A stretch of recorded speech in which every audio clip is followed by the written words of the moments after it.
This is Fintech Takes, the podcast keeping you in the loop on all the latest fintech trends, news, and ideas. I'm Alex Johnson, creator of the Fintech Takes newsletter, your host and self-confessed fintech nerd. Let's go! Hello, and welcome to Fintech Takes. We have a very special episode for you today, another episode of Bank Nerd Corner with my friend and the managing editor of Bank Director, Kiah Haslett. You might expect, listening to this podcast, that we will be talking about the recent failure of Silicon Valley Bank, as well as the sort of rising trend of bank failures, how FDIC insurance works, and I'm just here to tell you that you won't be hearing that. We recorded this episode a while ago before all of this craziness happened. I promise you that we will get into it, and the next episode of Bank Nerd Corner will be a deep dive into many of those topics. We'll be able to do that with the benefit of a little bit more hindsight and reporting and being able to see the outcomes more broadly on the banking industry. So for now, please enjoy a non-SVB Bank Nerd Corner podcast featuring interesting discussions around a chip card shortage, a new fintech company that's solving a problem that's related to what we've been talking about recently, and a little bit more information on the FIS Worldpay spinout. So with that, I will drop you into the podcast. Hi, Alex. Thank you for that introduction. And I like your hat. You've got a lot of drip going on that's very relevant for today's conversation. And because this is an audio medium, your hat says Durbin exempt. How fitting. It is. Yes. Shout out to my friends at the This Week in Fintech community who have some excellent merch, including the Durbin exempt hat, which I just had to have. So I figured that would be an appropriate hat for our discussion today. Getting to the point, honestly, where I have so much fintech merch that I have to sort of personalize the merch that I choose for the day because there's a lot to choose from. But this one's now one of my favorites. What do you tell people when you wear it at the grocery store and they ask what Durbin exempt means?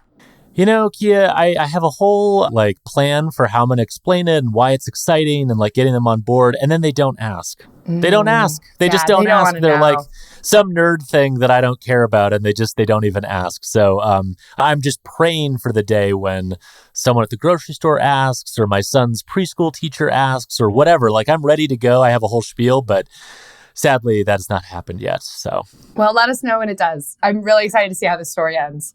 Okay, I'll bring it back once there's a conclusion to that story.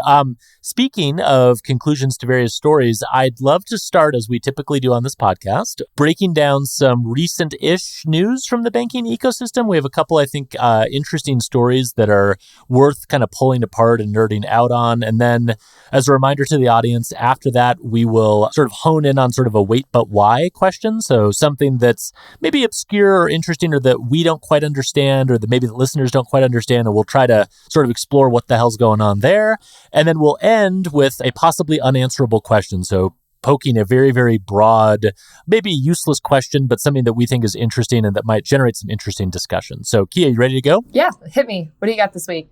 All right. So first story is from the Washington Post and says the chip shortage comes to some cards. So I think as listeners know and have probably experienced, we are having a chip shortage globally within the global supply chain. I've tried to buy a minivan for the last year or so, and every time I go to the dealership, they basically laugh in my face and send me on my way, which is not the experience I'm used to having at car dealerships, but basically there are just no chips. And so that is affecting the automotive industry. It's affecting the computer industry, the smartphone industry.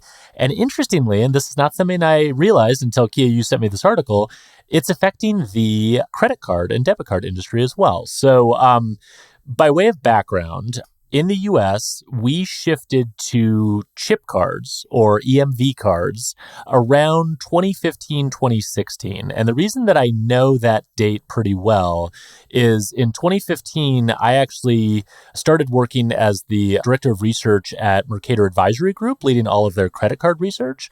And the first job I had, my first project, was to create a set of forecasts for the adoption of chip cards in the US. U.S. The U.S. had lagged behind Europe and many other countries in adopting this more secure card technology that makes it harder to counterfeit and spoof payment cards and use them at the point of sale. And the card networks were in 2015 just finally getting around to pushing the U.S. to adopt these cards. And so I was asked, hey, can you create our forecast for that? I didn't know what EMV was or stood for at the time that I did that. So my forecast was definitely sort of licking my finger and sticking it up into the wind a little bit. But, nevertheless, got to learn a lot about that process, what goes into manufacturing these cards, and, what it was going to take to get the U.S. to switch to these cards.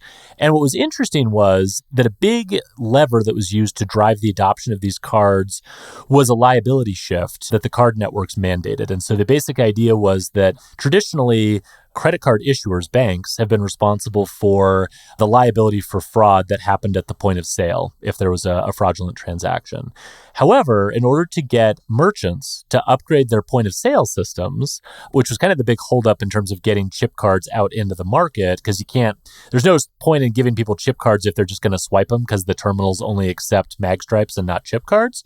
So to get merchants to upgrade their terminals, which they really didn't want to do, the card networks basically said, hey, after this date, if you don't have the ability to accept chip cards and a card that has a chip is presented and there's fraud on that card because you didn't let them dip their card, you made them swipe it using the mag stripe, you're going to be responsible for the fraud, not the issuer, the merchant.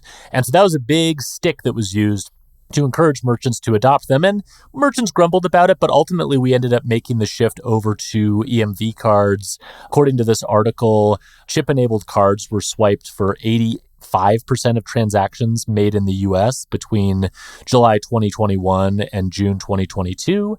And that is a little bit less than what it is globally. Globally, it's about 92%. So again, we sort of lag the rest of the world, but it's relatively close. We've actually caught up quite a bit.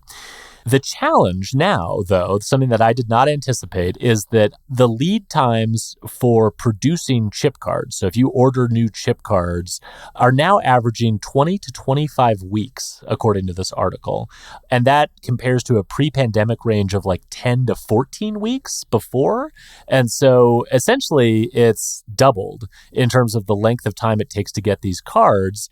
And, a big reason for that, again, not something I really knew, I need to dig into this space more, is that there actually aren't that many manufacturers that make these chip cards. They're really expensive and they're pretty complex to make. And so according to the article, they interviewed someone that said there's literally less than what you can count on one hand number of manufacturers who actually have the technical ability to build and operate these cards. So they're pretty hard to get. And I think the most interesting thing to me out of this whole article was the fact that banks, maybe for the first time, at least in a long time, they find themselves at the bottom of the pile, right? So if you want to get chips to manufacture your chip cards, well, ordinarily you'd think, well, banks should be able to get those. Banks make a lot of money. They're these big companies. They're able to really kind of throw their weight around. And even if there's a limit to the supply of these chips, banks should be able to get them.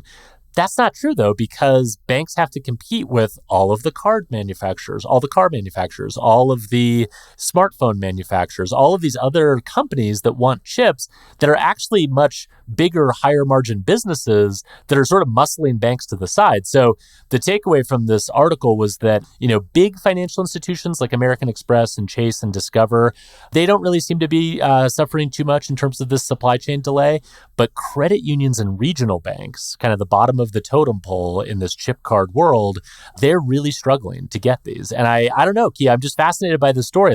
Are we going to run into a situation where these customers of these banks and credit unions have their card expire and don't get a new one? If they lose their card, do they have to switch to another card and it becomes top of wallet?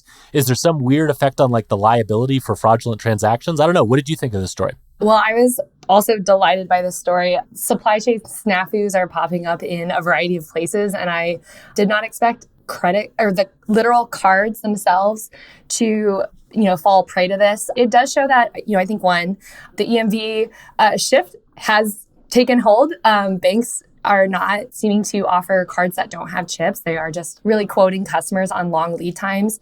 The other thing too is that outside of the big 2015 through 2017 shift in EMV, there probably is not a huge demand for these cards. It's probably pretty regular.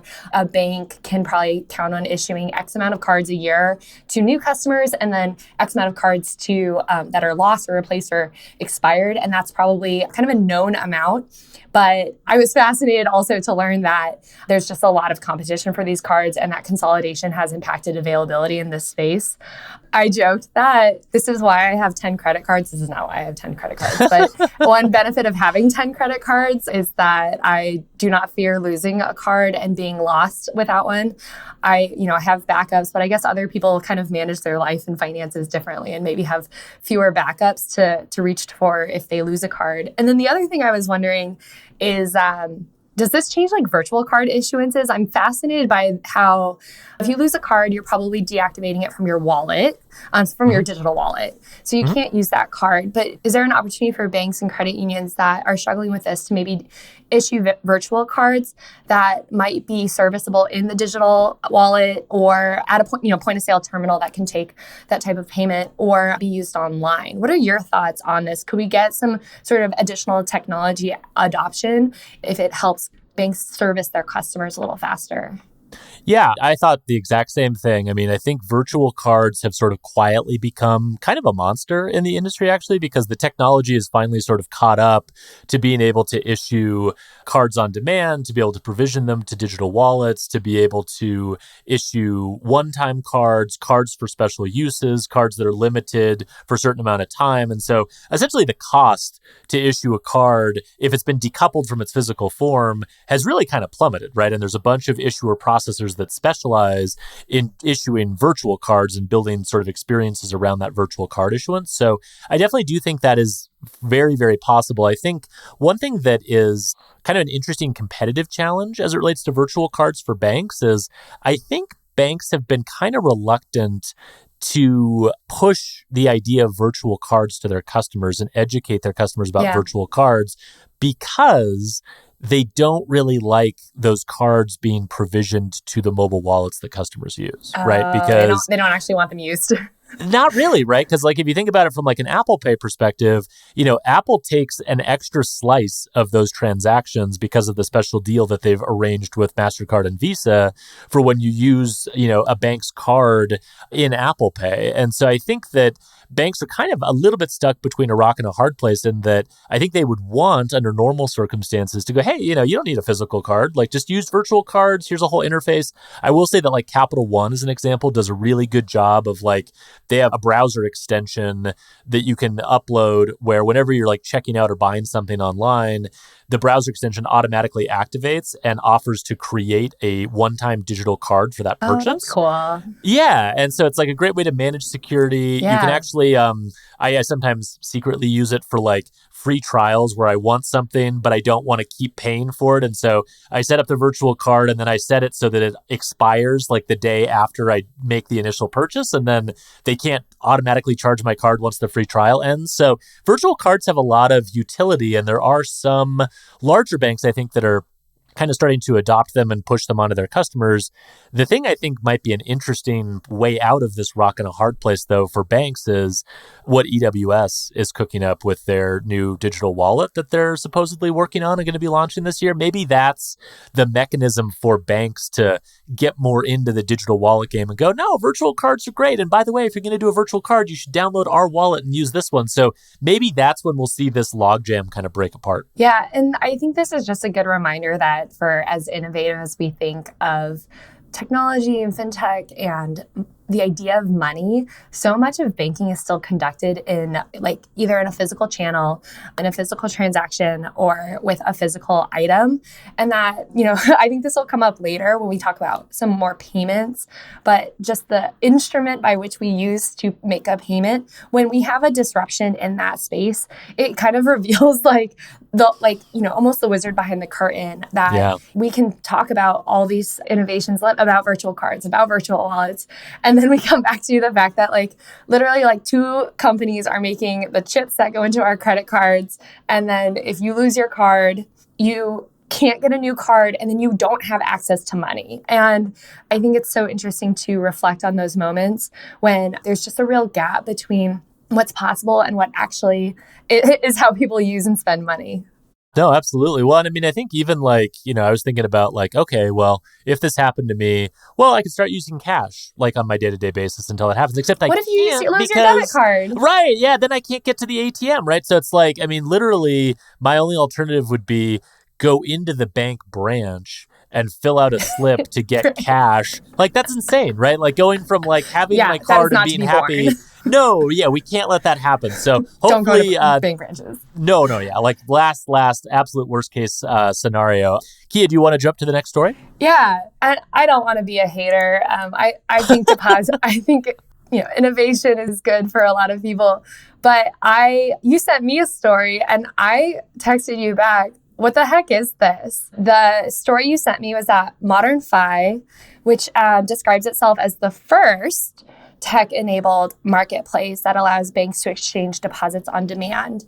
It had raised $4.5 million in seed funding led by Andreessen Horowitz and industry leaders including tech, finance, and government. I do believe I saw that JP Morgan invested in this firm and that ModernFi is building a deposit marketplace that connects banks with excess deposits to other banks that need funding.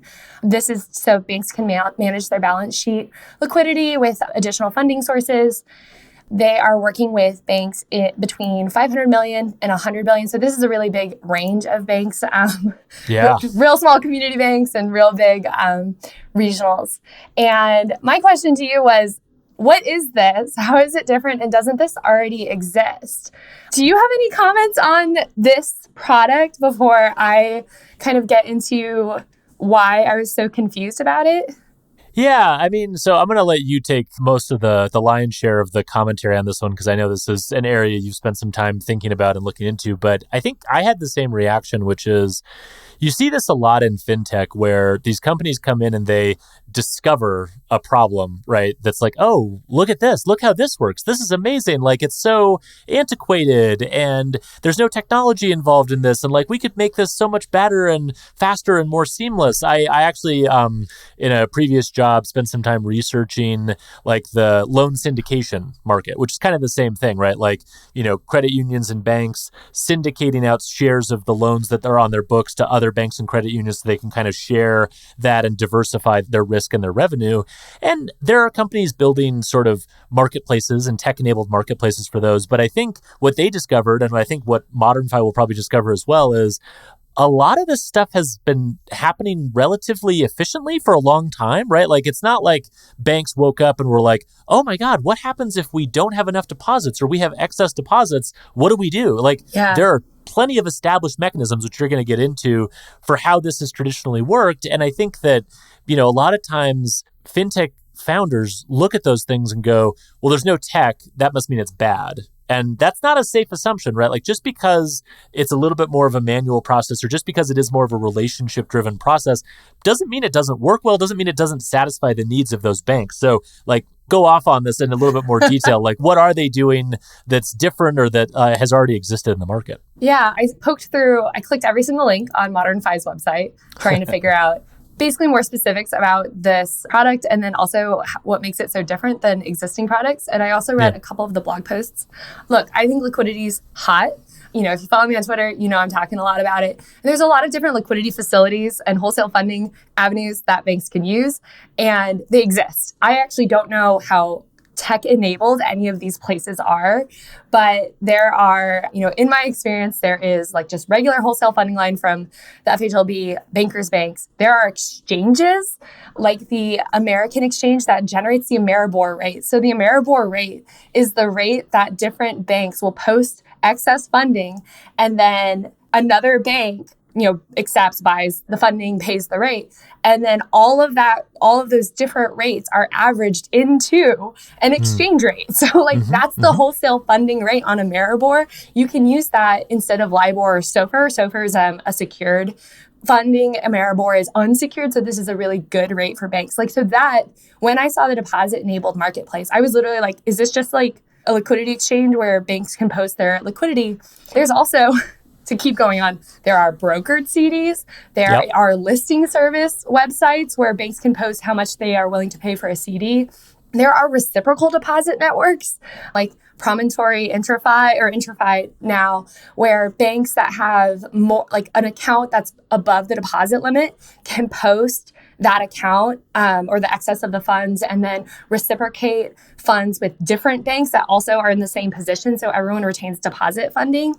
You can put your money at the Fed or the discount window. You can borrow from the Fed. And then there are also sweep accounts. And so I was sitting here trying to just really be curious about the tech-enabled aspect of this. And maybe there's a lot of demand for deposit marketplaces. And so Sure. one more deposit marketplace is not going to, crowd the space. Maybe there is a concern that there's a monopoly on the players in the space. And so, ModernFi looks like they're not charging anyone to post, but they do take a little bit of the posted yield, just a little off the top, I guess. But I was just so confused. And I think it's hard when you're a bank reporter and you focus on these operational aspects of banking. So if I was a bank that has too much liquidity or I'm a bank that doesn't have enough liquidity, how do I do that? And so you just learn that there are these institutions and facilities that exist. And then to be greeted by news that one is going to start existing and it is calling itself the first. And I just have questions around I don't think Ameribor is conducted on, the corner of Wall Street and whatever in New York, and then people physically exchange the money. I'm pretty sure tech is enabled in all of these. Yeah, it's not in trading places when they're on the stock exchange and they're waving the pieces of Right, paper. That's not right. It's how not it in the works. pits. Yeah. And so Right. I want to have a lot of curiosity because I think, maybe this is a service that exists. It seems like a lot of banks are going to play in this space, like a big range of banks. Maybe it'll be cheaper and that'll be good for banks too. But I had questions that I did not feel were answered. And hopefully it's a big success. Hopefully it serves banks, but the marketing really confounded me. And I started immediately listing off other deposit marketplaces that actually do currently exist and are in current use. Yes, and are probably efficient enough for the purposes of what banks need, right? I mean, I think to your point, I would imagine, I'm just guessing, but I would imagine there's a range of different options available.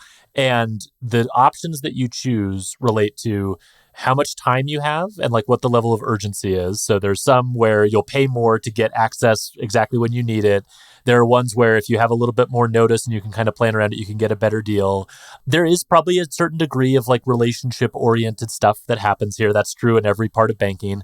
I don't think that's necessarily bad. I also think that a lot of times smaller banks, in my experience at least, tend to sort of band together in these little networks. And so sometimes it's actually advantageous for them to not have to compete in the same larger pool as bigger banks. And so I don't necessarily think those sort of smaller relationship networks are a bad thing or an inefficient way for the market to work. Sometimes it's more efficient. So I think that's potentially interesting. I guess a question I have for you, Kiah, that I was thinking about that this sort of whole discussion on Twitter sort of brought up for me is you mentioned assets and sort of keeping your level of assets at the right level. I guess it had never really occurred to me that post Durbin Amendment, and this relates back to my hat saying Durbin exempt, that there would be banks that would sort of consciously try to stay as sort of big and well sort of funded and with enough assets as they could possibly get, but to stay underneath this sort of arbitrary $10 billion Durbin exempt line. And it's kind of a strange dynamic, I think, in banking, because historically, the way that banking has worked is, you either gobble someone up or you get gobbled up. It's acquire or be acquired. And that's an inside joke for those of you who went to acquire or be acquired. And yeah, exactly. That was the model. And so going past these thresholds, these asset thresholds, there were things you had to think about, right? There were increased compliance costs. There was all kinds of things that went into sort of hitting these thresholds. But generally, it was sort of seen that the more you grew and the more you sort of blew past these different markers, the more successful you were as a financial institution.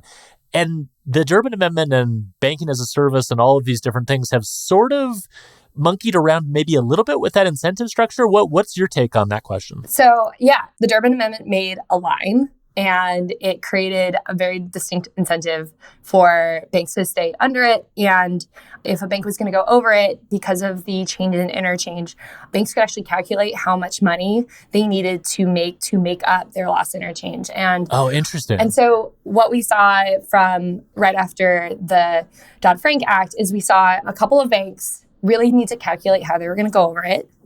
And then we also saw some banks with big prepaid card businesses decide that the interchange revenue from prepaid cards was high enough that they could probably actually be pretty profitable and divorce that from asset growth. I am, since I started covering the financial services space in 2011, I'm not actually familiar with if there were banks that were kind of playing with that idea of profitability divorced from asset growth, but certainly in Durbin or post-Durbin, we saw that. And just so for your listeners who maybe don't care about banks that go over the $10 billion threshold, I went back to, I dug in the archives to one of my favorites, Old National Bancorp, that post 2010 went on a series of acquisitions, in part because they knew that they were going to have Durbin.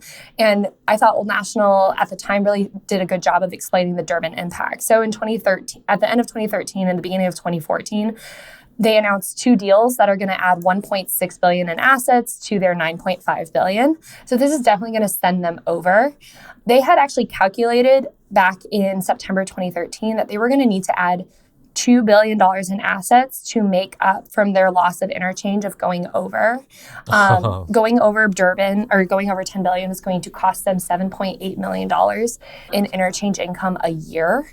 And then the other thing they telegraphed is how Durbin was going to impact them. So once you go over $10 billion at year end, Durbin, the lower interchange goes into effect the following July. And so they announced these deals in the third quarter and at the beginning of the fourth quarter of 2014 because they can make it so that the Durbin interchange reduction will not hit until July 2015. This is probably way more scheduled. Like this feels like more planning than goes into a wedding, right? Totally. To find 2 deals that are a specific size, to time them so that they will close by year end 2014 so that you have $2 extra billion in assets by July 2015. And so all of this is to say that for banks that have a large retail customer base that uses their debit cards with their chips in them, Durbin is expensive and they have to find the money and they have to make it up. So for what has happened, and to tie that to the banking as a service banks, these banks have now chosen a different path as far as I can tell. And the reason why I can tell that is because since Durbin has gone into effect, 2010, 2011, we have only seen one bank go over $10 billion in assets that had what I would say was a sizable banking as a service line. And what they did with that line was they spun it off. That bank is Customers Bank and Bank Mobile or BM Technologies. We haven't seen other banks do that. And what that means for these banking as a service banks. So banking as a service banks that especially rely on interchange to make money, they will gather a lot of deposits, but they don't want to grow loans, right? Because they don't want to go over 10 billion. Right. So they have to figure out a strategy of how to manage this excess liquidity. Keeping liquidity in the bank, having too many deposits, that's not always a great strategy. So they have to find ways to either deploy their deposits into short-term loans that cycle through really quickly. They will do loans that they can sell, so SBA or some other securitization, where they make the loan, it's their loan, they're the true lender, and then they sell it, and then they get the revenue. So, turning assets, moving from interest income to fee income.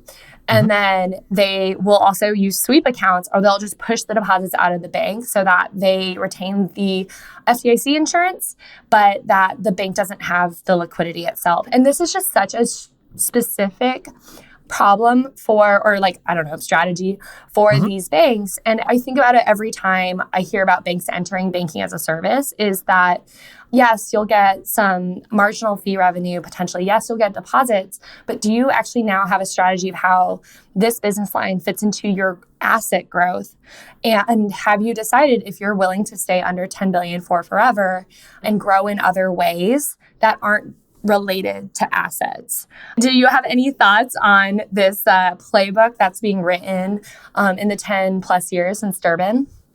Yeah, it's so interesting. I mean, you did a great job laying out the dynamics of that. I mean, I think from my perspective, it is the point you made about profitability being divorced from asset growth is so interesting to me, right? Because historically, that's just not the way that banks have thought about profitability, right? Like if you want to become more profitable, you grow your assets, you get to a larger scale, and you just generate more profits as you go. And that's just the model.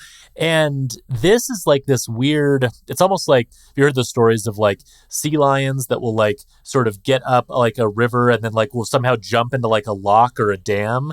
And suddenly they go from like having to like really hunt for fish to just swimming in this really like placid, body of water where there's just fish everywhere and they're taking like one bite out of the fish and then throwing it away. It kind of reminds me of that, where it's like these banking as a service banks have like gotten into the locks and they're just like, well, we could go back to hunting fish and doing the like thing that we're sort of genetically like bred to do. Or we could just stay here. And yeah, we have to be a little clever about like, making sure that we don't go over a certain asset threshold. We have to sort of, I would imagine over the last couple of years, given the sort of surge that we saw in deposits and sort of liabilities on balance sheets, yeah, we have to get a little bit kind of clever about how we deal with that. We have to spin up these different ways to convert interest income into fee income. I think obviously we saw a lot of smaller banks buy a lot of bonds and do things like that, which, depending on the timing of that can be challenging. But there are ways to sort of turn assets into profit, essentially, while staying under that. And it is it's so unnatural compared to the way that banking has always worked that, again, we joke about like, the entire modern fintech industry was sort of born out of the Durbin Amendment and sort of unintended consequences.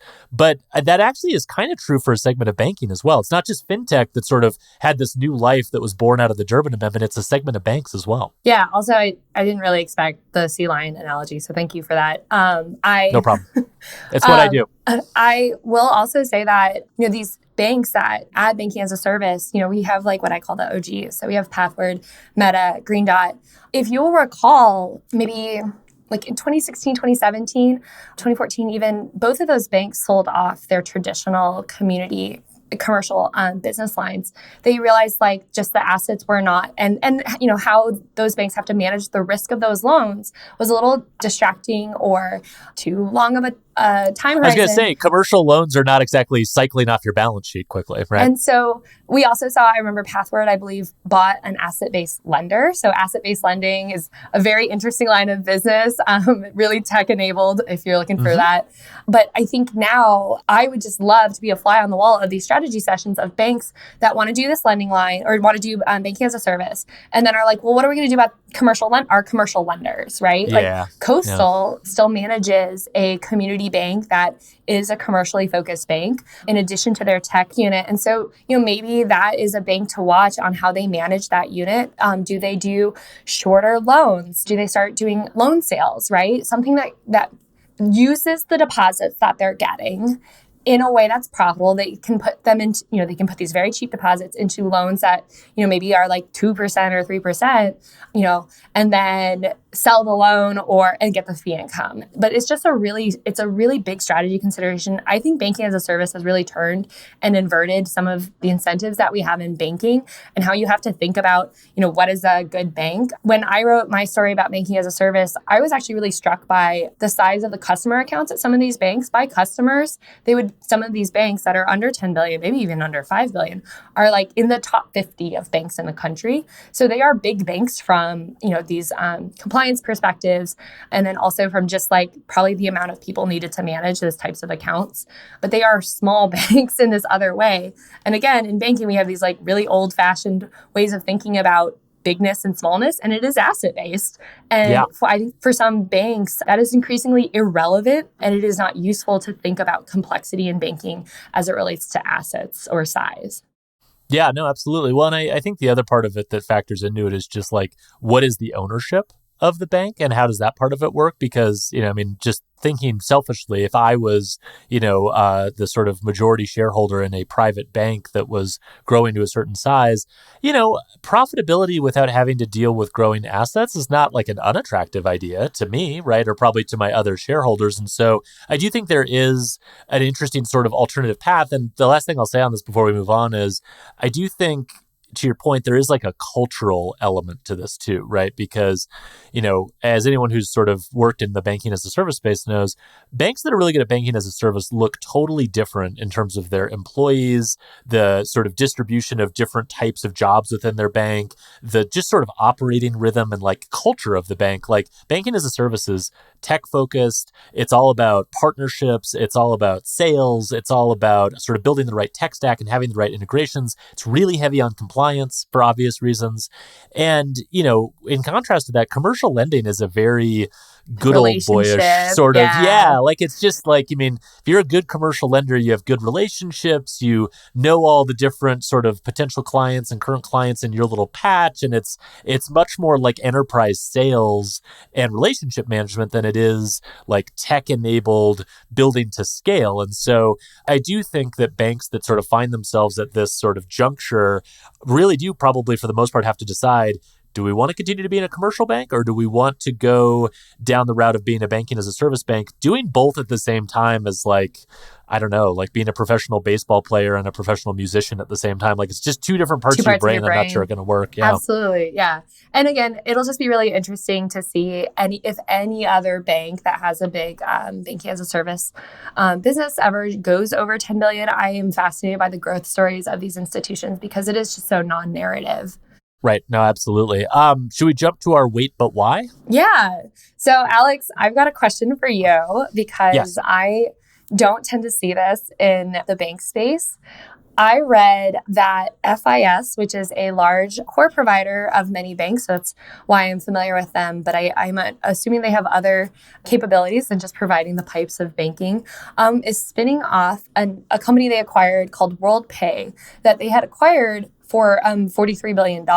And I just don't get it. I don't know, should they have bought Worldpay to begin with? Why are they spinning it out? Why can't they make it work? And 43 billion is really big. That's we do not see those kind of deals in banking. So can you tell me a little bit about this and explain it to me? Yeah, no, absolutely. It's a really good question and a good story. And it is definitely like a, wait, why did that happen sort of thing? Because 43 billion is a big amount of money. I think basically they've said that they're going to take a goodwill impairment on that of about $17 billion, which is, I think you were doing the back of the envelope math, 40% of the overall purchase price? Yeah, roughly, 43, 20. Yeah. So yeah. And 30, so, I mean, 40%. That's a huge amount to say, basically, we overpaid by this amount for this asset, right? And so a little bit of background.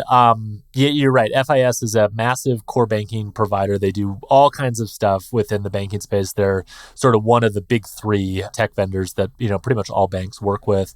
And a very sort of core part of their business for a long time has been the sort of issuer processing business. So basically helping banks issue payment cards. And what's interesting about this acquisition is that Worldpay sort of grew up on the other end of that transaction and that other end of that value chain. So they were and are a merchant acquirer primarily that would help merchants to accept payments. And in particular, Worldpay, which was started in the UK and sort of grew to be, as the name suggests, sort of a globally focused merchant acquirer, they specialized in e-commerce transactions. So in a way, they were kind of like Stripe before Stripe.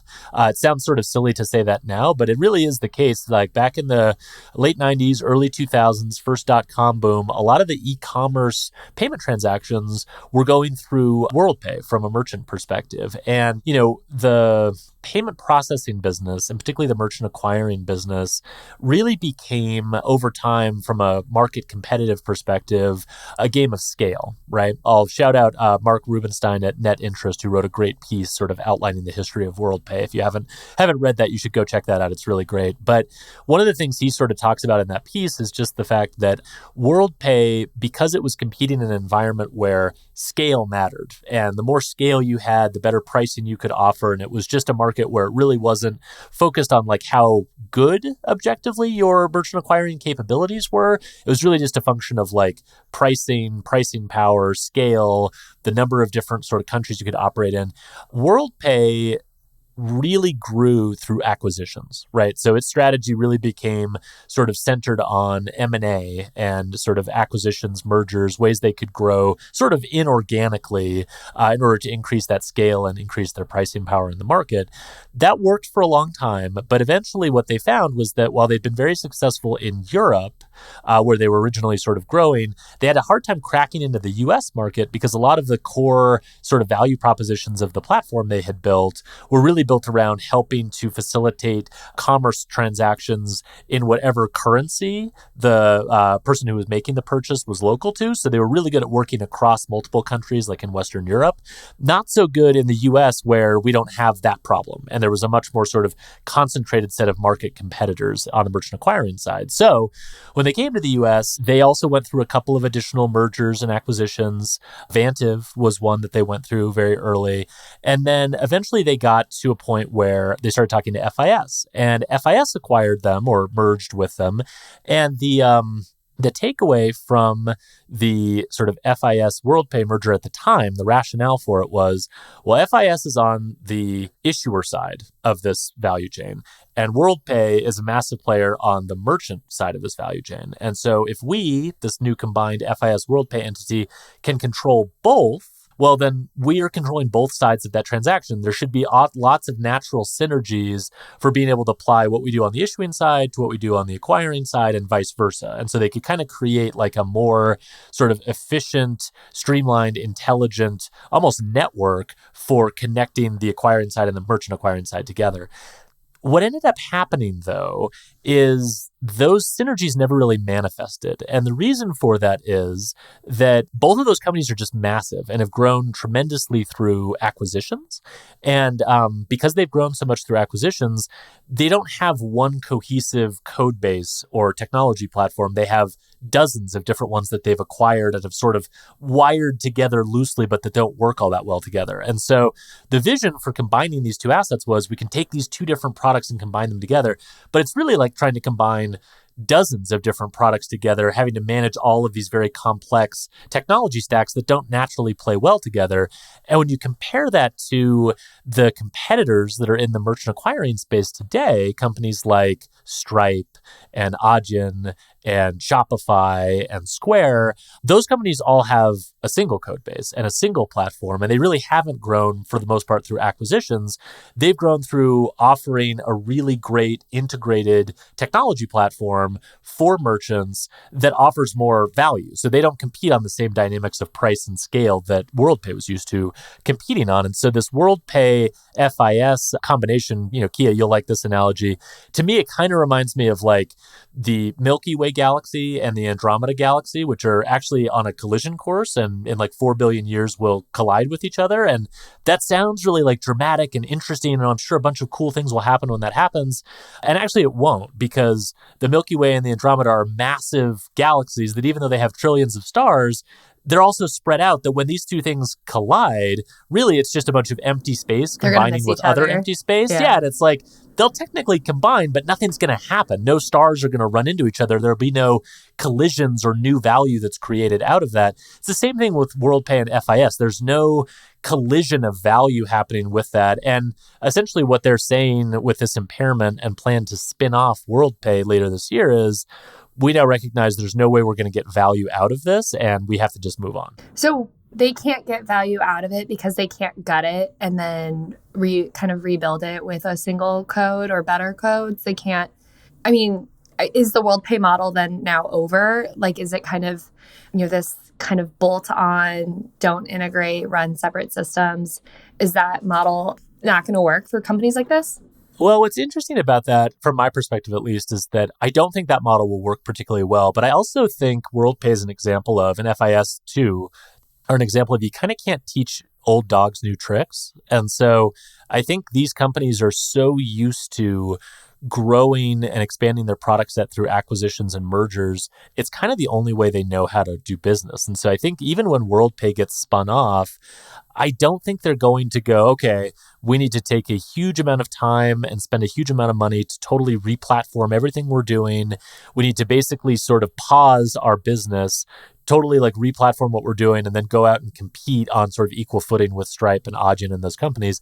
I don't think that's what they're going to do. I think they're going to look at it as, okay, now we're free from FIS. That was a mistake. But now let's go back and acquire other companies and grow the way we were growing before. So I don't think that's a good strategy, but I sort of get the sense that's what Worldpay and FIS, once they're free of Worldpay, are going to continue to do because it's kind of all they know how to do. The other thing that I think is worth pointing out about this is, remember those commercials from the 90s where they're trying to scare you about drugs and they'd show you like, this is your brain that's healthy. This is your brain on drugs. Yeah. And like your brain on drugs would be like this degraded, terrible picture that would scare the hell out of you. I kind of think that's sort of what happens to fintech companies when they're bought by private equity companies. So like private equity is the other sort of part of this story. Private equity companies have played a huge role in the operation of FIS, Vantiv, WorldPay. They've been owned and then spun off of and spun out of. You're saying private equity maybe was a motivating factor in doing the acquisition? I think it absolutely was. Okay. Yeah. And the way that, private equity works at a very sort of 30,000 foot level is that they come in and they pump a lot of money into the business and play a very active sort of role in managing and turning around the business, but with the goal to just generate alpha and generate a return, right? So they're not necessarily focused on like, what's the best long-term way to create value for customers? What's the best way to build a killer product? They're focused on just how can we increase the value of this asset? And so like with WorldPay, when they were bought by a private equity company, I can't remember the name of the private equity firm, they basically went on a spree acquiring a ton more companies. So they accelerated that acquisition strategy, which in the short term paid off huge for the private equity company, but it put WorldPay in a much worse position competitively in order to be able to sort of go out in the market and compete on equal terms with Stripe and Adyen and sort of this new generation of competitors. So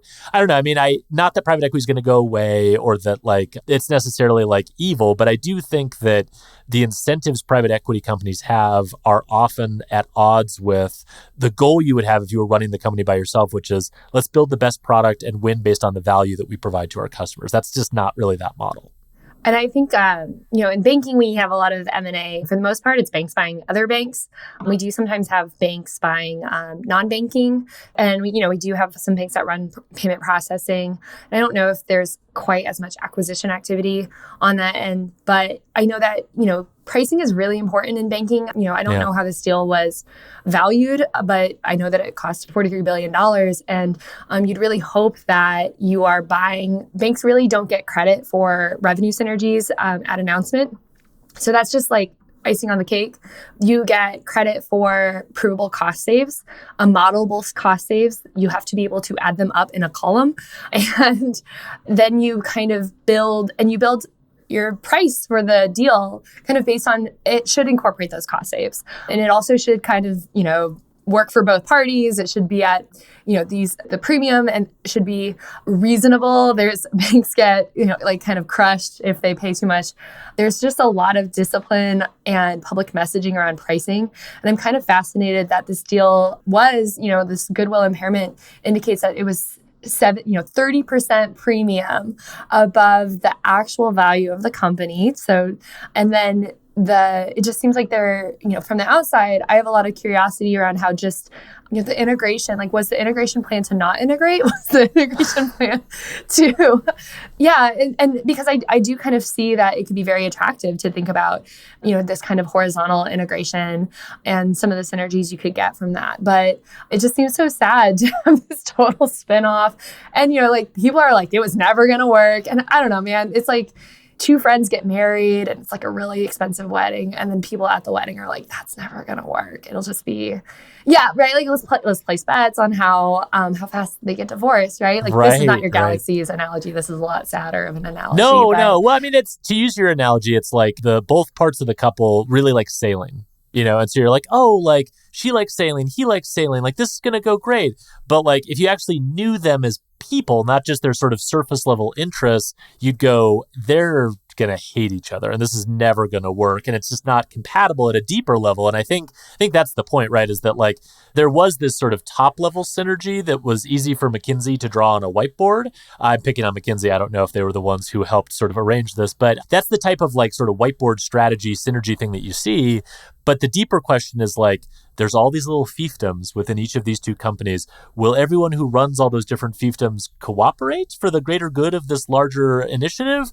Or are they going to continue to sort of fight with each other and not integrate or do the right stuff? And I don't think you had to know too much about each of those companies individually to suss out that it might be a little harder than it seemed on the whiteboard. But, again, that's kind of the way those things go. Do you want to end real quickly with our unanswerable question? Yes, let's move on to our unanswerable question. I think that one's yours this week.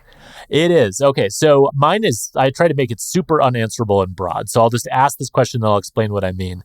And the question I'm going to ask is, who are public utilities for? And when I say that, what I mean is that in a lot of other countries around the world, the governments in those countries will take a very active role, not only in regulating financial services, but in building and maintaining and providing access to public infrastructure that those regulated entities can get access to. And, there are different ways of doing that. Like Pix in Brazil, for example, is a P2P payment service that the central bank in Brazil has sort of sponsored and is driving in the market and is having a lot of adoption. In India, they have an entire stack of services that go from payments all the way down to credit and lending, down to like core sort of digital identity. And it's this whole sort of stack that you can get access to that helps just sort of facilitate the basic blocking and tackling of financial services. Now, obviously, every market has that infrastructure, but the thing I'm fascinated by in the US is that we have that infrastructure, but it's not public infrastructure, or in some cases, it's sort of semi-public, semi-private infrastructure, right? And so I wrote a little while ago in my newsletter about big bank consortiums like the Clearinghouse that were, started in the like 1850s, and actually that predate some of the sort of later institutions that we now know, like the Federal Reserve, but they essentially functioned as the sort of de facto central bank for the US for like 60 years before the Federal Reserve was created by Congress. And, I think that's really, really interesting. And you even see the sort of legacy of some of these private sort of impulses or sort of capitalist impulses, I suppose you could say, in the way that things work today, right? I'm still learning a lot about the sort of underlying mechanics of how the Federal Reserve works. But one thing that has always sort of struck me as really kind of bizarre is that the Federal Reserve is this sort of weird private public market hybrid where part of it's sort of a regulatory body, part of it's sort of a privately owned set of sort of operating banks. Part of it is, sort of a committee that sets the sort of interest rates and sort of controls monetary policy. So it's this very strange sort of hybrid entity. And the reason that matters, and this is what I'd love to get your sort of take on, Kiah, is the Federal Reserve supplies a great deal of the sort of infrastructure that banking runs on in the U.S. And access to that infrastructure, it's not exactly clear-cut who gets access to that infrastructure and why they get access to that infrastructure and who makes the decisions about when to do that and how competitive concerns about that kind of filter into this. So I know you've been spending a lot of time thinking about and talking to people and writing about like master accounts at the Federal Reserve as an example of this sort of tension that exists, particularly in the US around this sort of public versus private utilities question. What have you sort of found when you've poked at this big, big question? So I think, and if I was going to have to explain this to someone else like yourself, I would start with two principles. First is my house, my rules. Two is everything is built on top of everything that came before it. And so, right. So to like in the current controversy about master accounts. You have to go backwards and backwards and backwards and backwards. And you kind of have to go back to the founding of the Federal Reserve, which actually is not that old of a bank. Like it's, the clearinghouse is older than the Federal Reserve System. And the Federal Reserve System is, almost like a holy trinity. And, the father is the board, and they're the independent government agency that is appointed by the president and confirmed by the Senate, the members of it. The Federal Reserve has 12 member banks or reserve banks throughout the country. And then these reserve banks, in contrast to the board, are private corporations and they are owned by their members. So they're kind of like co-ops, I guess. And then the Holy Spirit is the Federal Open Markets Committee. This is our vibes committee. They set the monetary policy of the United States. And it can be kind of confusing. It was certainly confusing for me to understand that this entity that I kind of thought was one was actually a faction of three, and that they have different roles and responsibilities. They have different funding sources. They are governed by different rules in some situations, or different policies. Specifically, as a reporter, the Freedom of Information Act, what does and doesn't have to be public. What we have also seen is that different reserve banks have different policies for buying and selling of stock, they kind of just run themselves, and there isn't as much public policy or creation of policy where the public gets to weigh in on some of these things. Now, as a regulator, the Federal Reserve Board is subject to some comment policies. They make letters public, things like that. Some of their meetings are public, so they are subject to certain disclosure rules. Now, why that matters, why that trifecta, the Holy Trinity matters, is because the Federal Reserve banks, if we go back to back, in history, they existed in part to offer their member banks of their co-op settlement accounts. And this was really useful to banks to move payments with each other. So, I have a bank and you're in the same district as me. We're both members of the Federal Reserve. We can actually just tell the Federal Reserve, our Federal Reserve Bank, to debit our accounts and settle it, rather than you and I laboriously going back and forth to settle our accounts. And then over the years, who got to be a member of the bank would change. And sometimes it would change by an act of Congress. Sometimes it would change by, if there was an economic crisis, they would expand membership, they would exclude membership. Some of it was changed because these reserve banks are run independently of each other. Some banks were letting in non-members to have a settlement or clearing account, but they had to have a lot of money in the reserve account. Some banks were not allowing that at all. There was just not uniform policy. And that had to kind of get hammered out over time.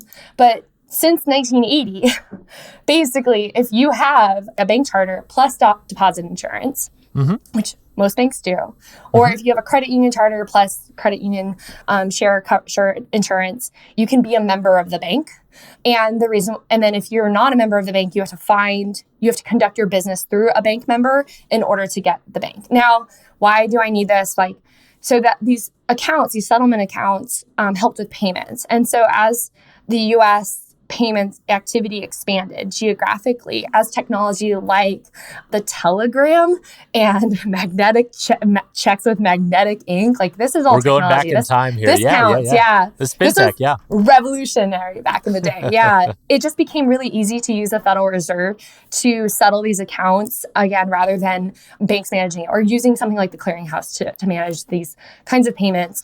And so when electronic payment rails, when that technology was able to exist, it made sense for the Federal Reserve System to build out these rails. And so now the account is access to the payment rails, or is seen as accessing to the payment rails. If you have this account, you're able to get on the rails, you're able to send money to other people in other accounts.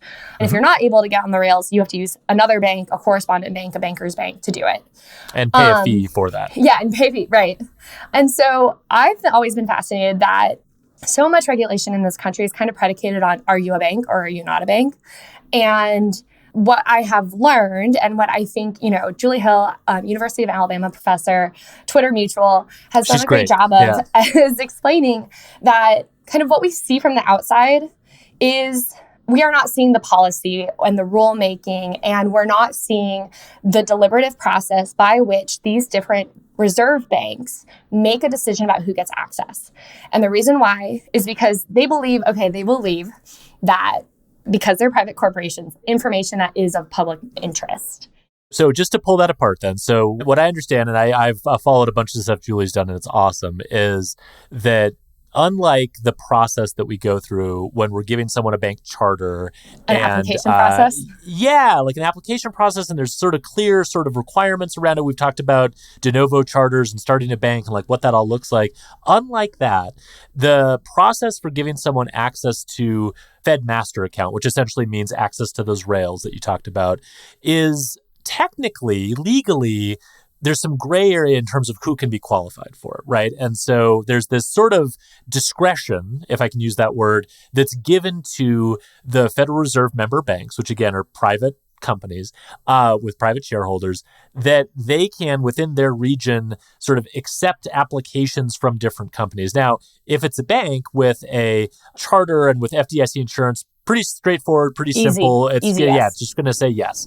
However, there are lots of weird kind of examples, and Julie went through a bunch of them in this great piece that she wrote, where the bank in question is a bank in some sense and has some sort of claim on being like a depository institution, but is not a bank in that clear-cut federal charter, FDIC insured kind of way. So this could be like, for example, a bank that gets a special purpose charter in Wyoming to custody crypto assets, just to use a very recent example of where this drama has come up.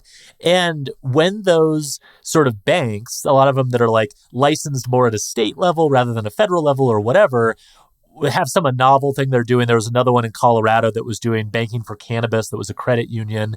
When these ones go to the Federal Reserve and say, hey, we'd love to get access to this in a Fed master account and be able to process payments and send money around, do banking essentially, the Federal Reserve has this weird discretion to say yes or to say no or to drag that process out. So can you kind of run us through like what a sort of typically non-typical confusing example of what this looks like is, just to sort of add some color to that, because it's kind of crazy how not standard it is.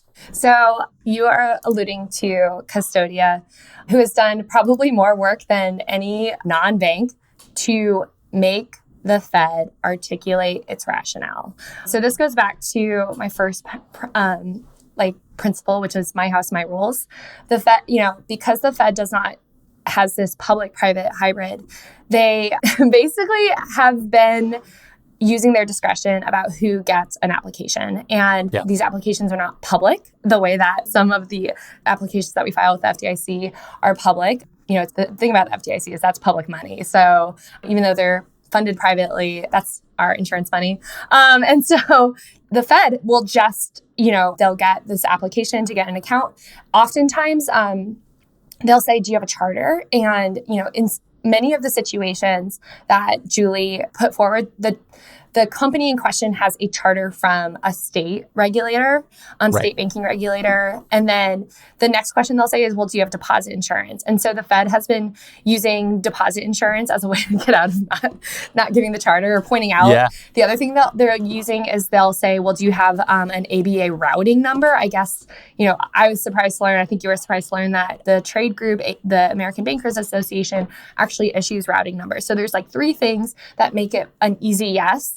And then everything else is kind of vibes based. And yes. Julie does a really good job of breaking down what is publicly available. She interviewed these people who have applied for Fed accounts. She's created timelines to indicate that it can take 5 years. The Fed said it's normal for 2 to 3 years to get an application. And that just kind of can't be correct unless you have a charter, right? And so the other thing too is we know that there was a fintech that did manage to get a Federal Reserve master account. The circumstances of that were a little unclear because someone who had served on the Fed board ended up joining this fintech's board, and then the fintech lost that account. None of that, all of this is just publicly known. I've just said everything that I publicly know, but it's not clear that decision making that went into that. So there's some room there for So a lot of times it's no, we kind of don't want you to, but like that would be something if like all the Federal Reserve banks were just like kind of pushing off these non-banks or sort of semi-non-bank state chartered banks and just going, yeah, we'll get to it, but it's kind of unclear and they can never get through. But to your point, it's so important to note that like some do get through or they get through and then they get kicked back out. And so like there is clearly some other mechanism that's not probably based on like a real rigorous process that some get through, some don't. I can't believe you don't think the Fed is being very rigorous in their analysis of these applications. How dare you? Well, I mean, to your point, there's things we don't know, but like that seems pretty suspicious. And so go ahead. I didn't mean to interrupt, but I think that's a good point. Oh, I was going to say, so Custodia, doing God's work over here, sued the Fed. So Custodia said basically, and I'm going to paraphrase and if you would like to learn more about this, please, Caitlin Long has done a lot of work. There are court filings, which are very useful because again, there's just not a lot of publicly known information about this. Yeah, we're getting some like discovery now, which is very exciting. Yeah. So she accused her Federal Reserve District bank of basically slow rolling their application and said, I would like to see what you are using to assess my bank's application. And so in August 2022, the Fed put out a guide, like what they called guidelines about how they assess master account applications. And there's 6 things and 3 tiers. And honestly, like they didn't really tell us anything that we didn't know. They basically said that tier 1 is the hardest for a company because it's the bank charter plus deposit insurance. So those are the obvious yeses. Yeah, that's easy yes. And then everything else is kind of a little bit more nebulous and gives the Fed just a lot of leeway to say, well, we have questions about the risk this could pose to monetary policy or to, like, I guess they're worried like maybe a hacker is going to steal all of the money in the Federal Reserve. I couldn't ascertain that one from tier 3. The other thing that's kind of weird about this is just like, There is a concern that I get, right? And I think we've seen this, like the worst parts of the crypto ecosystem that have just melted down and have been subject to a huge amount of fraud.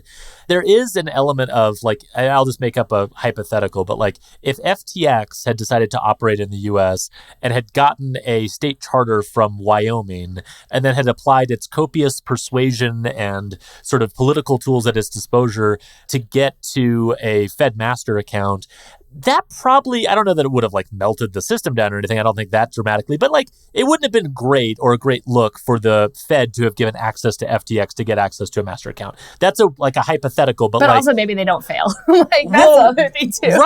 Right. Like, exactly. We don't live in that world where that other hypothetical world. Facilities. Exactly. So we don't know what that would have looked like, but like, the baseline is like, I get that there is a concern that you don't just want to hand these out like candy. I understand that.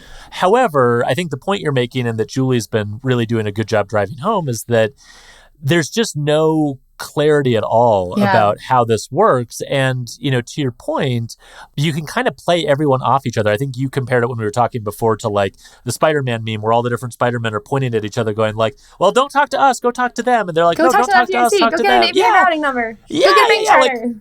And as soon as you have all of those things, magically this door will like open for you. And so I do think that that's the sort of net of this. And it tying it back to fintech, I think the challenge for fintech is, you have to plan out what your roadmap looks like and how you're going to build your business and how much money you need to operate until you can hit these milestones, right? And so if you say, we're going to get a state charter here, and then we're going to go get a Fed master account here, and that whole process is going to take us, say 3.5, 4 years, whatever it is, and we need funding to sort of sustain us through that period while we also build out our product, that's a very specific ask for VCs. And it's a harder ask these days because there's not as much money in fintech, but that's the specific ask that you can make, and VCs can evaluate that.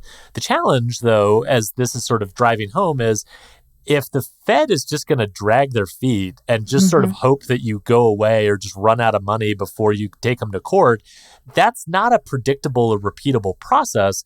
And it doesn't allow for competition to flourish in the market and to take advantage. And this goes back to the public utility thing. Like, this is kind of a utility that anyone who wants to offer financial services will eventually need. And if you're restricting access to it in an unclear way, you are restricting competition. And I think the reason that matters is that, the companies that are private shareholders in these Federal Reserve banks, are banks, right? And, bank executives serve on their boards. And, to get a routing number, you have to go to the ABA. Well, the ABA is the American Bankers Association. None of them really like all of this competition. And so there is this sort of, I think, meta point that through this sort of nebulous private public market hybrid thing that we have and the lack of sort of clear rules and transparency, the banks that are sort of at the center of this can kind of subtly restrict competition in a way that's not real good, right? And so and maybe where we can end, Kiah, is can you talk just a little tiny bit about the sort of lawmakers getting involved in this and kind of what we're trying to do to get the Fed to sort of make this slightly better? Like, what does that look like? How are we going to fix this? Yeah. So, it's so funny because, you talk about it as being a public utility. And I think the Fed would disagree that the Fed strongly are disagree. A public Yes. utility. They would totally disagree. And so I think there's a very big gap between, who the Fed believes it's accountable to, who the Federal Reserve banks believe they're accountable to, and why we would want to know this information. And so even going back to those guidelines, it's not even clear who is eligible to apply for an account. You actually don't really, it's not called an application. You have to request an account.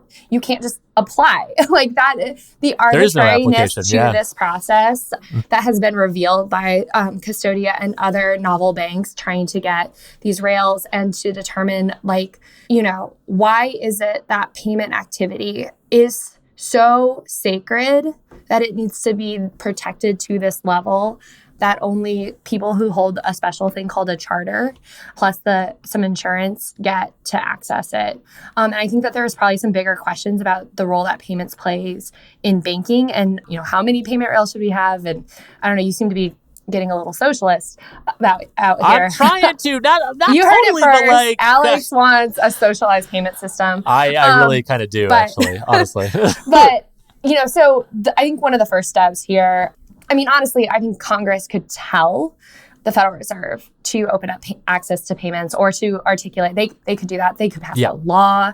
What a novel concept. Yeah. Right. But there could be some governance here. But what they actually did, and this is actually pretty exciting from just a little, from a disclosure point of view. From a bank nerd perspective, right. Be honest. From someone who just wants to look at a list and ruminate about the names, is that Congress in the National Defense Authorization Act of 2022 said that the board has to build a searchable database for all institutions that have a master account. Now, the Fed, I think, tried to beat them to the punch a little bit. Maybe the timing was more of a coincidence, but I've got my tin hat on.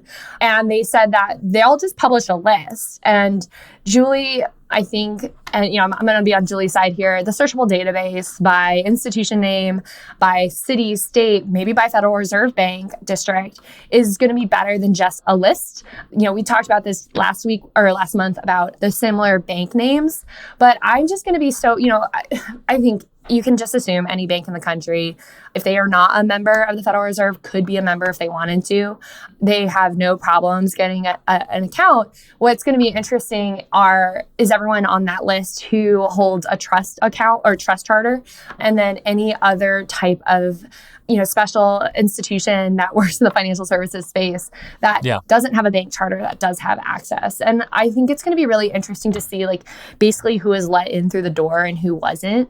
When we talk about Custodia and other types of these novel banks posing existential risk to the Federal Reserve payment system, that the payment system, Federal Reserve already has lots of risks, right? We've got all the SIFIs, we got all the too big to fails. We've got some banks that could cause some real disruption if they ran into some issues, if someone hacked into those banks and got into the master account.